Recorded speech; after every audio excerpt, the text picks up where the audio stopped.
A Gustavo Tenuto desde Esquel, Gustavo, Luis Luján, Alexis Togel y Ariel Pérez, te saludamos desde la 100.1 de Comodoro. Buen día, gracias por atendernos. Buen día, gracias por invitarme al programa. Bueno, inteligencia artificial, ¿qué es inteligencia artificial? Bueno, es un complejo sistema de algoritmos que analizan cientos y cientos de datos y que imitan la inteligencia humana. Uh-huh. Lo que intentan hacer es hacernos la vida más fácil y más divertida. Ajá, o más complicada algunos dicen, ¿no? Porque nos pueden llegar a esclavizar, a dominar, Sí, ¿no? A través de la inteligencia a artificial. engañar. En el imaginario colectivo están las películas, ¿viste? Así Sí. que seguramente de ahí surge la imaginación de que las máquinas nos van a dominar, pero no, lejos está de eso, por supuesto. Ajá. Yo siempre he recordado ya en otras oportunidades, por ahí Alexis se acuerda, hay una película, vieja película de los 70, Coloso se llama la película, que es una supercomputadora que desarrollan los norteamericanos en plena Guerra Fría, y que con ella iban a dominar a los soviéticos, ¿no? En ese momento era la Unión Soviética. Y los soviéticos desarrollan una computadora de las mismas características. ¿Qué pasa? Que las dos computadoras empiezan a comunicarse entre ellas y arman su propio lenguaje. Y después los humanos quedan sujetos a las decisiones porque manejan absolutamente todo. Te estoy hablando del 70. Y uno ve lo que pasa hoy con la inteligencia artificial y dice, ¿no será posible algo parecido? Y lo mejor Mira, que no discuten. No pelean. No pelean. No. mira, vamos a remontarnos al origen de la tecnología. Sí. Y viene del arte, de las posibilidades que tiene una persona de inventar cosas que imagina, escribe un libro como Ray Bradbury en los años 50, y luego personas como es mi caso, que crecimos con esos cuentos, con esas historias, tratamos de llevarlas a la realidad. Ese es el verdadero origen. Luego, por supuesto, tenés guerras en el medio donde se necesitan las mejores armas y aparece la posibilidad de desarrollar tecnologías para conquistar al enemigo. Por ejemplo, el uso de Internet, que nosotros hoy lo consideramos como de primera necesidad, el origen es una guerra. Sí. Así que, y no podríamos decir que a causa de Internet la humanidad es peor o Internet nos puede invadir y conquistar. Es la consecuencia de un montón de situaciones humanas que nos permiten hoy, por ejemplo, aprovechar y estar haciendo esta comunicación entre mi celular, Internet y la gente que está escuchando ahora por los múltiples medios. Ajá.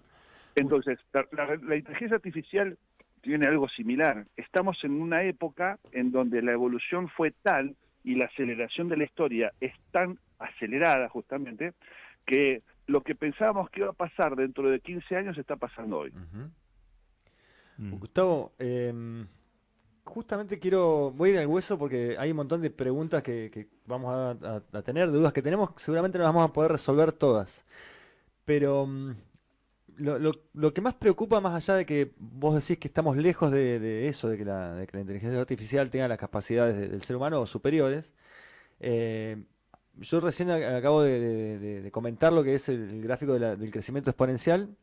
Y entonces, si vos dijiste justamente que eso que estaba previsto para dentro de 15 años pasó hoy, en ese gráfico, no sé en qué parte estamos de esa curva, ¿qué tan lejos podemos estar o qué tan lejos podemos saber que estamos de que para eso falta mucho y cuánto sería mucho? Esa es una de las dudas. Y después la otra de las dudas es con algunas cuestiones que son inmediatas, que ya están sucediendo y que no son necesariamente la dominación de la humanidad, pero sí las confusiones que generan con los fakes, una serie de riesgos que hay en relación a las decisiones que pueden llegar a tomar las inteligencias artificiales, el tema del trabajo, que eso ya para mí está súper comprobado que va a reemplazar una enorme cantidad de trabajos y no un porcentaje chico que se va a modificar porque esto cambia, sino que va a reemplazar realmente y no va a haber cambio para eso. Yo no quiero asustar a nadie que vayan todos corriendo a comprar papel higiénico, que es la reacción que tiene el ser humano cuando hay algún problema, pero sí me interesan estas cosas que son las que por ahí son los riesgos que puede tener la inteligencia artificial. Mira, déjame darte mi opinión. Eh, la inteligencia artificial va a superar al hombre, sin duda, y estamos en un momento en donde esto empieza a pasar. yo diría que eso es así. La inteligencia artificial va a reemplazar muchos trabajos, eso es así y ya lo está haciendo. La inteligencia artificial es una herramienta, no es un ente independiente que nos va a reemplazar como humanos, no. Es la herramienta que podemos utilizar hoy, como en su momento, en plena revolución industrial, las máquinas de coser lo fueron. Muchas personas prendieron fuego fábricas porque veían sus fuentes de trabajo totalmente destruidas. Hoy vemos en la distancia, en la historia, que gracias a esa revolución industrial se generaron cientos y cientos de nuevos trabajos y por supuesto muchos otros desaparecieron. Estamos en ese momento con esta herramienta que es la nueva revolución industrial. Esta revolución provoca, por ejemplo, que muchas personas puedan en segundos tener imágenes fotográficas de cualquier cosa que se les ocurra, con solo pedirlas. También tenemos la posibilidad de crear código de programación. Vale decir, ya ahí tenemos dos profesiones, artes plásticas o fotografía o diseño gráfico y programación. Para que tengas una idea, desde hace un mes atrás, un mes nada más, porque esto es extremadamente reciente, yo cambié mi metodología de enseñanza y ya en vez de enseñar a programar con código, enseño a utilizar inteligencia artificial. Y los alumnos que llevan un mes de práctica están en condiciones de superar a aquellos alumnos que llevaban 2 años de programación. Esto lo puedo mostrar también, ¿no? No es algo que estoy hablando sin conocimiento. Lo mismo va a suceder con muchas otras profesiones. La inteligencia artificial vino, pero como una herramienta para que nosotros nos potenciemos a lo que yo considero el humano 2.0. Te voy a dar un ejemplo. Estoy en condiciones de poder tomar tu voz durante unos 4 o 5 segundos y ahora poder hacer que vos digas lo que yo quiera, solamente escribiendo un texto. Por lo tanto, también la locución es una opción que va a estar invadida por la inteligencia artificial, que ya lo es, ya es una realidad. Ahora, un lápiz me permite escribir un hermoso poema o clavárselo en el ojo a una persona. Sí. La culpa no es del lápiz, sino de las personas que estamos usando ese lápiz o esa herramienta. Entonces considero que en este momento, que es un año disruptivo en cuanto a las tecnologías, tenemos que empezar a entender la inteligencia artificial que vino para quedarse y vino para dar muchas soluciones y velocidad a muchas profesiones. Y si la usamos bien, si aprendemos a usarla bien, el resultado va a ser impresionante. Vos pensás que todos tenemos celulares, ¿verdad? Y de repente lo que Borges llamó la intrusa hace muchos años, que era una computadora de escritorio que iba a estar en todos lados, hoy se transformó en un celular portátil que lo llevamos en el bolsillo y que es lo único que somos capaces de no olvidarnos nunca cuando salimos de nuestras casas. Ese celular que nos permite comunicarnos también es máquina de fotografía, es una linterna, y además está conectado a la gran red, que nos permite acceder a toda la información. Pero hasta ahora, lo que vos tenías era que dependías de que alguien publique una información para que vos después, mediante Google o un buscador o un navegador, puedas acceder de alguna forma a esa información y leerla. Lo que te da la inteligencia artificial en ese área es que ahora es ella la que se encarga de buscar esa información, de nutrirse de toda la información que vos le estás pidiendo y de generar su propia opinión. Opinión que es totalmente nueva, no es copia de ninguna otra opinión, que puede variar de acuerdo a tus parámetros y que es hasta patentable. Tal cual, sí, totalmente de acuerdo con todo eso, pero a mí me interesa eso que es súper interesante, pero también esas cosas que decís, que acabas de mencionar. Vos todo el día estamos con el teléfono y es como una extensión de nuestro cuerpo. Ahora, el próximo paso es unas gafas que nos permitan hacer todo eso sin tener que tener un teléfono en la mano y simplemente nos movamos, y es algo que vos también desarrollas, que es en la realidad mixta, donde vos vas a poder ver una parte de la realidad y otra parte de la virtualidad con realidad aumentada, de información que tienen esas gafas, o cambiarle, no sé, el color al ambiente o ver otra cosa. Vos lo mostraste, estuvimos en Buenos Aires, Gustavo, nos conocimos ahí de hecho, en una muestra que se hacían de distintas provincias, y él tenía unas gafas y no sé cómo se llama exactamente ese aparato, pero es para hacer realidad virtual. Y cuando estás ahí, vos sentís que estás ahí, o sea, te caes al piso Sí, sí, desde sí. ahí, desde un edificio que es una de las simulaciones que mostraba, y vos te estás cayendo. O sea, Paso. ahora, cuando esto se haga todavía más Sí. fiel a la realidad, cuando se sumen el tema de, que también lo hablábamos, de otras sensaciones que son captadas por nuestros sentidos, el viento, el calor, hasta los olores, y a vos te hable alguien con una voz que es idéntica a la persona que conoces, y si sea un avatar idéntico, porque también mostraban las imágenes de YouTube para los que están viendo cómo avanzó eso, Ujú. ¿cómo vamos a poder diferenciar eso de la realidad? Que es algo que hablábamos con Luis también el año pasado cuando decíamos, y no, Sí. quizás no la diferenciemos. ¿Puedo sumar una cosita? Sí, Así por lo dejamos explayar un poquito a Gustavo. Eh, Vos recién decías que los teléfonos están pegados a nosotros mismos y por otro lado ya introduciste el tema de las gafas. Y siempre nosotros, Gustavo, en este programa tratamos de hablar de emprendedores, de empresarios, de emprendedorismo, del futuro, todo eso. Y también te escuchaba en una nota que hablabas vos sobre esto, digamos, hoy capaz que muchas empresas están creando cosas que no estamos visualizando, o hay muchas empresas que están viendo el futuro. Y contabas en una nota, y ahí viene la pregunta de Alexis, que Ray-Ban específicamente se asoció con Meta para poder vincular y crear, digamos, crear algo que lo podamos utilizar. Y ahí viene la pregunta, digamos, ¿cómo proyectás en esto? Digamos, el celular es indispensable, ahora viene todo el mundo de la realidad virtual. ¿Y cómo pensás que las empresas también se pueden adaptar a este nuevo formato? Por ejemplo, que Ray-Ban, una marca líder digamos, de anteojos, esté ya proyectando el futuro con una empresa tecnológica, es decir, bueno, Sí, lo que se bueno. viene es abismal.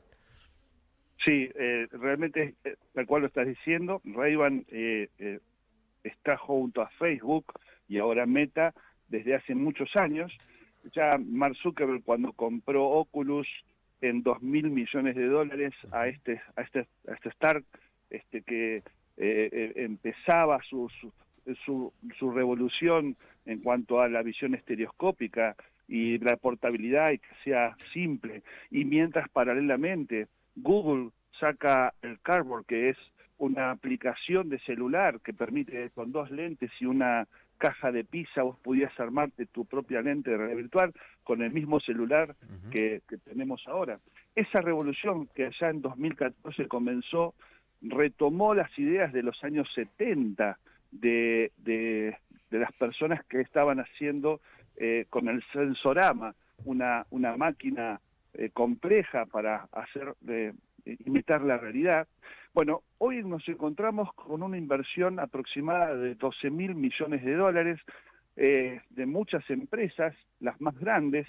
Muchas empresas también decidieron irse al metaverso, por ejemplo, Microsoft tenía AltSpace VR, donde muchos de nosotros teníamos mundos y promocionábamos productos a través de este sistema, y de repente lo cerró en marzo de este año, lo cerró y despidió 10.000 personas, pero se metió de lleno a través de Bing en la inteligencia artificial, mientras que Mark Zuckerberg apuesta más dinero para el metaverso y sacó el nuevo casco de realidad virtual, el Oculus Quest Pro.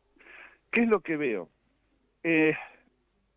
Yo puedo construir mundos virtuales que sean muy realistas, y en el área educativa, que es a donde estoy apuntando con un emprendimiento acá en Esquel, nos va a permitir sumergir, por ejemplo, a los bomberos de todo el país para enfrentar el fuego en un entrenamiento de realidad mixta, donde se van a ir, por ejemplo, acá a la Laguna La Zeta, donde hay un hermoso bosque, y el bosque lo puedo prender fuego virtualmente, pero en el lugar. Entonces ellos pueden practicar de una forma que no existe otra más que enfrentar el fuego. Esa realidad mixta que permite entrenar a un bombero también permite a un dentista meterse dentro de la boca y entender lo que sucede, o a un ingeniero construir un puente y verlo antes de llevarlo a la realidad. Ese entrenamiento educativo no tiene comparación, porque realmente la realidad mixta es hacia donde vamos, y por eso la apuesta de Ray-Ban me parece inteligentísimo. Sí, y Porque principalmente también porque es experiencial puro, digamos, la experiencia, digamos, vos tenías que pasar, digamos, tener tantos años de experiencia, ahora lo podés vivir y lo podés hacer más rápidamente y en formato educativo. La educación no tenía ese formato de experiencia. Estudiabas 3, 4 años y después, los últimos años, empezabas a experimentar lo que habías estudiado. Hoy ya arrancás el primer año experimentando. Si un médico o un odontólogo tiene que digamos, trabajar, ya está abriendo una boca virtualmente. Tal cual. Y eh, ahora, la visión de Meta, de Mark Zuckerberg, ¿cuál es? Las redes sociales que él impulsa, genera y que nos permitieron evolucionar de una forma increíble y entender y asimilar la tecnología en funciones sociales, que eso estaba siempre negado. Luego, ahora, la apuesta de Zuckerberg con respecto al metaverso es que la realidad la realidad virtual pasa a ser compartida. Por lo tanto, puedo compartir sociológicamente esos entornos virtuales. Entonces, ¿a dónde vamos con la parte educativa? Que es donde yo más estoy apuntando ahora. Que ese mecánico que está en su casa se pone el casco y ahora yo que estoy con un problema en mi vehículo, una Toyota en algún lugar del país, recibo la información de él a través de la realidad del metaverso. Entonces yo puedo estar mirando mi camioneta y él enseñándome qué es lo que tengo que hacer sin necesidad de que él tenga que acercarse a mi camioneta. Entonces yo veo lo que él ve, él me dice dónde está el problema y yo puedo repararlo a través de del metaverso. Eso sería un ejemplo que vamos a empezar a ver dentro de poco tiempo, donde las relaciones sociales a través del metaverso más la inteligencia artificial son un beneficio extremadamente complejo, pero útil para cualquiera de los usuarios. El problema va a ser que el mecánico cobre después por ese asesoramiento. Es que ese es el negocio. Claro. Esto no podría existir si no hay dinero de por medio. Claro. O sea, atrás de todo esto está la profesión de que Totalmente. ese mecánico tenga que adaptarse a estas tecnologías. Y por supuesto no lo van a hacer todos. Entonces, yo le voy a pagar al mecánico que me es útil a mí. Claro. Y ahí es donde cada profesión se tiene que adaptar. o yo como usuario, antes de ver el mecánico, le voy a plantear a la inteligencia artificial el problema que tengo y voy a tener más información para la persona que me lo está arreglando, decir, bueno, mirá, estuve viendo y pude hacer esto y esto. O una Tal inteligencia cual. artificial que directamente te pueda dar la solución y explicarte, o sea, hacer la práctica de cómo resolverla también. Sí, sí, Bueno, sí. y ahí Bien, volvemos a lo del trabajo. exacto. Entonces, la mezcla de estas tecnologías nos lleva a cuestionar, ¿está bien lo que estamos aprendiendo? ¿Está bien estar 6 años para estudiar una carrera y recibirte dentro de 7 y que todo lo que vos aprendiste durante esos años ya no se usa más? Esa es gran pregunta, ¿eh? Tal cual, Digamos, ese es el un cambio desafío. disruptivo totalmente con la... Yo digo, me puedo estudiar una carrera de 5 años, cuando termine la carrera, que tiene un plan de estudios de hace 30, las cosas van a ser totalmente distintas, porque si Sin empiezo hoy y duda. termino en 5 años, cambió todo. Eso Sin cambia duda. muchísimo el modelo y el sistema educativo. Bien, ahí es donde estoy diciendo que es una revolución. ¿Por qué? Porque ahora tenés 2 modelos educativos.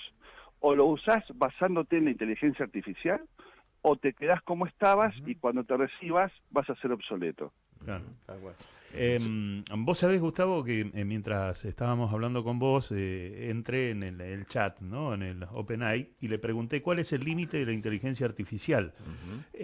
Bueno, me habla de que no tiene límites, pero dice que hay ciertos desafíos técnicos y éticos que pueden limitar el crecimiento de la inteligencia artificial en un futuro cercano. Por ejemplo, el poder computacional necesario para entrenar modelos de inteligencia artificial más avanzados puede ser prohibitivo en términos de costos y consumo de energía. Además, la ética y la seguridad son preocupaciones clave en el desarrollo de la inteligencia artificial, ya que una mal diseñada o mal utilizada puede tener consecuencias negativas para la sociedad en general. Es importante abordar estos problemas a medida que la tecnología evoluciona. Eso me respondió En 5 recién. segundos. En cinco Que segundos, no, sí, que en Luis no nada. había preguntado, ya entró, ya tiene respuesta, Claro. no es nada. Pero es un tema interesante Sí, la totalmente. respuesta, ¿no? Sí, sí. Porque Sí. estamos hablando también de la generación, por ejemplo, de las criptomonedas, que Tal cual. necesitamos energía. Tal cual. Y yo quiero sumar algo más a eso después para las preguntas dramáticas, finmundistas. No, quería preguntar, no sé si que te responda esa primero y después hago la consulta. ¿Te vas a ir mucho con la pregunta? No. Perdón. ¿Cuál es la opinión de Gustavo respecto a Al esto de término, los bueno, límites? Claro. que el avance está sujeto precisamente a los términos de costos y principalmente consumo de energía, ¿no? Bien, yo te voy a dar mi punto de vista. No estoy de acuerdo con lo que dijo. Sí. En una parte, ¿sí? El consumo de energía y el poder computacional es más que sobrado para la evolución de sí misma. El ChatGPT-5, para que tengamos una idea, en términos de inteligencia artificial, que tiene la misión de imitar la inteligencia humana, empezamos a compararlas con un humano. Entonces decimos, el ChatGPT-1 equivalía a una criatura de 1 año. El ChatGPT-3 a una criatura de 6 años y el GPT-4 9 años. Y esto sucedió en menos de 1 año y medio. Así que el ChatGPT-5 se va a autoalimentar, lo que significa que no solamente va a depender de algoritmos creados por un humano, sino que va a ser creado por sí mismo. Y vamos hacia un momento de singularidad. La singularidad es el momento en el que la inteligencia artificial toma conciencia de su existencia. Por lo tanto, a partir de ese momento, se considera un individuo, y eso va a ser disruptivo para toda la humanidad. Estábamos a 2045, busquen y escuchen a José Luis Cordeiro, una persona que se dedicó muchos años a la investigación de esto que estoy contando. Tiene la Universidad de la Singularidad en Estados Unidos y hay muchos profesionales que están dedicados a este tema y me parece muy interesante abordarlo, pero sean cautos en cuanto a lo que van a escuchar y ver. Ahora, sí estoy de acuerdo en lo que dijo con respecto a la ética, porque acá es donde entramos en un hilo muy finito en donde los humanos vamos a tener que entender el uso de esa tecnología, cuál es el beneficio y a dónde nos perjudica. Va a perjudicar, sin duda que va a perjudicar. Por ejemplo, estoy diciendo que muchas personas van a poder hacer cosas sin tener el conocimiento para hacerlas.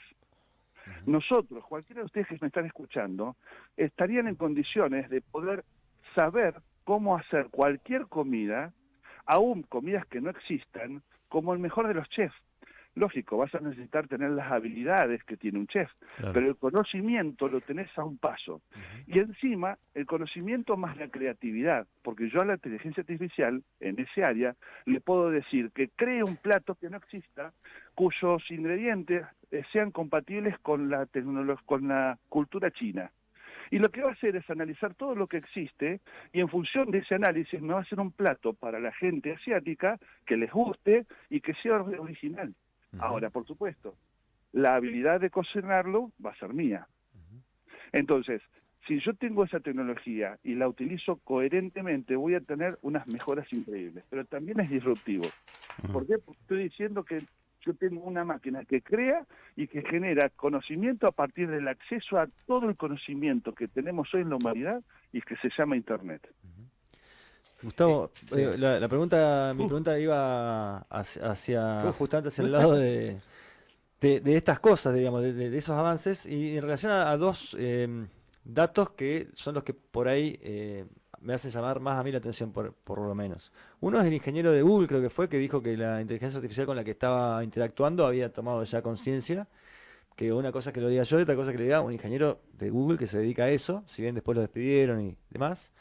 Ese es un dato. Y el otro que también me interesa es el tema de la computación cuántica, ¿no? O sea, la computación cuántica, acá hemos hablado también algo, tiene la capacidad de procesamiento que hace un salto igualmente disruptivo, donde una computadora normal, la más potente que existe, no cuántica, puede tardar 10.000 años en resolver algo, y una computadora cuántica la resuelve en menos de un segundo, en fracciones de segundo. Entonces, ese salto de procesamiento computacional, ¿cómo puede impactar en el desarrollo de la inteligencia artificial? Bueno, el impacto es evidentemente enorme. El momento de singularidad todavía no se dio de puertas hacia afuera. Por supuesto que en laboratorios puede haberse dado, pero yo no tengo noticias de que haya sucedido.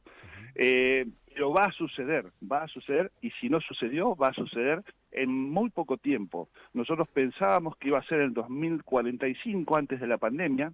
Luego vino la pandemia, aceleró los procesos y ahora estábamos hablando de 2035, y lo que acaba de pasar con esta liberación, sobre todo que la unión, y escuchen esto, entre Microsoft y OpenAI, al Microsoft estaba totalmente fuera del circuito de los buscadores, ¿verdad? Sí. Nadie usaba Bing, y menos usar el Microsoft Edge. Todo el mundo usaba Google Chrome y Google para hacer búsquedas. Yo hoy soy fanático de Bing, y te sigo diciendo, Bing es horrible cómo funciona, pero cuando vos entras al Microsoft Edge y entras a Bing, a la derecha tenés una B de Bing en todos los buscadores, y si haces clic ahora tenés un acceso directo a ChatGPT 4 interactuando con Bing.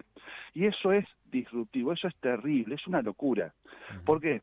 Porque ahora vos cuando buscas algo, se lo pedís a la inteligencia artificial, te hace una búsqueda compleja con tablas o con lo que vos quieras, mezcla estas tecnologías de búsqueda y de inteligencia artificial y te hace un resultado impresionante. Ahora no lo puedo hacer porque estoy hablando con ustedes por el mismo teléfono, pero Claro. yo en mi teléfono tengo esto también funcionando y hablo con la inteligencia artificial con voz humana y ella me responde con voz humana. Lo que me da muchas ventajas a la hora de opinar de un tema. ¿Y por qué? Porque si yo no tengo una opinión formada o me faltan datos, en segundos los accedo y los tengo. Y Sí. esto todavía no es computación cuántica. Sí, sí. Ahí preguntaste un Pero tema sí, que... sí. Sí, perdón.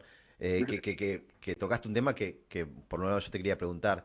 El tema, bueno, en mi caso, bueno, me gusta mucho estar actualizado siempre de los últimos CEOs, de las personas que son totalmente disruptivas. Por un lado veo que sos ingeniero en sistemas de Microsoft, no sé si seguís siendo, por lo menos la carátula de la pantalla la tenemos acá, y Ajá. seguramente conocerás mucho el impacto que generó Nadella en Microsoft. Y esto es cómo empezó Microsoft a partir de crecer, a partir que Nadella ingresa a la empresa y se convierte en CEO, y cómo se desarrolla y cómo cambia estratégicamente de ser una empresa que se mantenía por la disrupción que había hecho Bill Gates, y cómo a partir de Nadella la empresa empieza a crecer y a invertir muchísima plata y haciendo foco totalmente en la inteligencia artificial. Bueno, sos ingeniero actualmente en Microsoft, trabajás para Microsoft, y la opinión No, sobre un poco sobre Nadella, el CEO actualmente de Microsoft. no trabajo para Microsoft, nunca lo hice, pero Ajá. sí, soy ingeniero del sistema de Microsoft de los años 90, Ah, así que ingeniero en sistema imagínate. de Microsoft, ok. Claro, imagínate que en esos años hablábamos de otros sistemas operativos, la educación se transformó, cambió totalmente, y digamos que básicamente el cambio que produce Microsoft entre Bill Gates y hoy es abismal, porque hasta hoy venía siendo un simple sistema operativo, el rey de los sistemas operativos ya está, destronado en los celulares totalmente por Linux y Android, ¿no? O sea, Ujú. y de repente se veía fuera de todo. Salvo en las computadoras, estaba empezando a desaparecer. Y esta jugada de desaparecer, de salir de los metaversos, donde había invertido mucho dinero, e invertir todo en inteligencia artificial, lo puso en el tapete de nuevo. Ujú. Y al punto tal de que la pelea por los navegadores y por los buscadores, y la pelea que tenía el rey Google, ahora está Totalmente, totalmente. tecleando, porque realmente Bing con ChatGPT 4 y lo que viene, lo que está por venir, es impresionante. Ujú, ujú.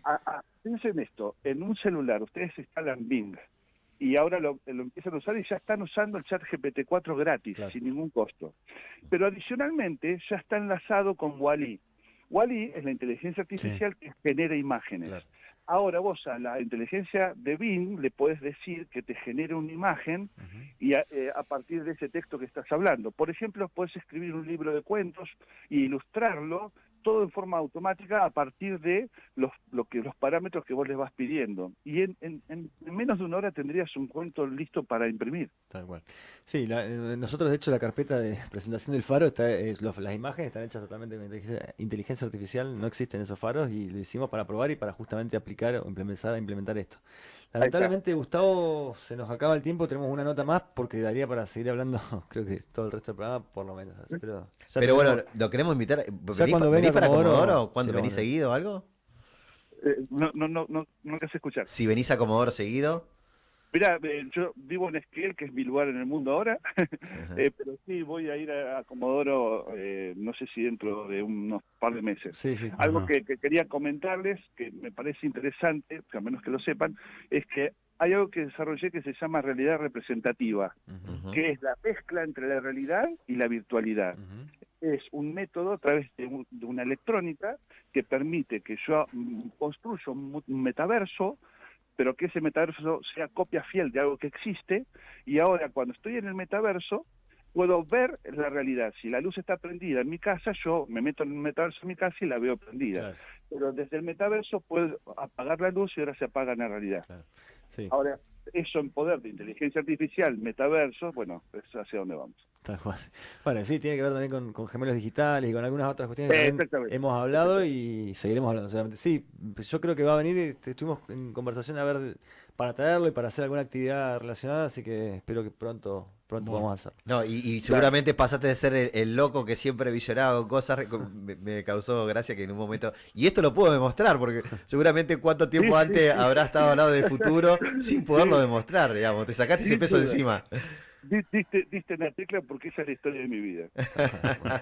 Así que, Tal cual. digamos, los próximos años, vas a vivir como 200 años, supuestamente, Alexis, Yo creo que sí. y los próximos años van a ser, Bueno, digamos, no vas a ser tan loco. A José Luis Cordeiro, que lo mencionó Gustavo, también lo mencioné al principio del programa, hablando de esto de la longevidad, pero también habla de la inteligencia artificial y ese tipo de desarrollos y Claro. tecnología en general. Mirá lo loco, dice, mirá lo loco que habla tanto. Tal cual, exactamente. Gracias, Gustavo. Te mando un fuerte abrazo. Gracias por invitarme. Gracias.